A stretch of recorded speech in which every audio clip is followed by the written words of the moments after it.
Hi friends, இன்றைக்கி வெந்தய தோசைக்கு ஊற வைக்கலான்னு வெந்தயம் ஒரு 3 டேபிள் ஸ்பூன், இட்லி ரைஸ் வந்து ஒரு 3 டம்ளர், வெந்தயம் வந்து ஒரு 1/2 டம்ளர். இந்த இது இருக்குது பாருங்கள், 3 டம்ளர் இட்லி ரைஸில் 2 டம்ளர் வந்து நான் வந்து ரேஷன் அரிசியும் 1 டம்ளர் வந்து இட்லி ரைஸும் ஊற வச்சுருக்கேன். இதை நைட்டே வெந்தயத்தையும் அரிசியும் ஊற வச்சுட்டு காத்தால உளுந்த ஊற வச்சு, ஏன்னா வெந்தயம் நல்லா ஊறினா தான் நல்லாயிருக்கும். இல்லைன்னா காத்தால வேணாலும் நீங்கள் ஊற வைக்கலாம். ஆனால் வெந்தயம் நிறையா நாள் ஊறணும்.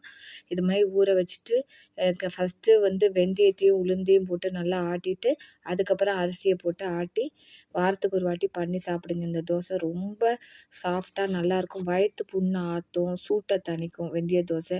இந்த பாருங்கள், நான் ஊற வச்சு வெந்தயம் தோசை மாவு எப்படி வேன்காணி பாருங்கள், வெந்தயமும் உளுந்தும்.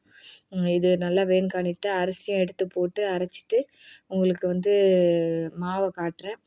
மாவு சாயந்தரமாக தான் நானும் வந்து ஒரு 6 ஹவர்ஸ் புளிக்கிறோம். இந்த கிளைமேட்டில் வந்து கொஞ்சம் லேட்டாக தான் புளிக்கும். 6, 7 ஹவர்ஸ், இல்லைன்னா நீங்கள் காத்தால கூட வாக்கலாம். நான் உங்களுக்கு வந்து மாவை காட்டுறேன். இந்த பாருங்கள், காட்டிட்டேன். மாவை அரைச்சாச்சு. இதை வந்து புளிக்க வச்சுட்டு காத்தால வாருங்க, இல்லை சாயந்தரம் வேணாலும் வாருங்க, உங்களுக்கு உங்கள் சௌகரியம். அதுக்கப்புறம் வந்து தோசை வாக்கும்போது உங்களுக்கு காட்டுறேன் எப்படி தோசை வரும்னு சொல்லிட்டு.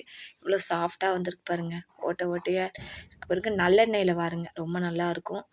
நீங்களும் இது மாதிரி பண்ணி பாருங்கள். பிடிச்சிருந்தா லைக் பண்ணி, ஷேர் பண்ணி, சப்ஸ்கிரைப் பண்ணுங்கள் ஃப்ரெண்ட்ஸ். தேங்க்யூ, பாய்.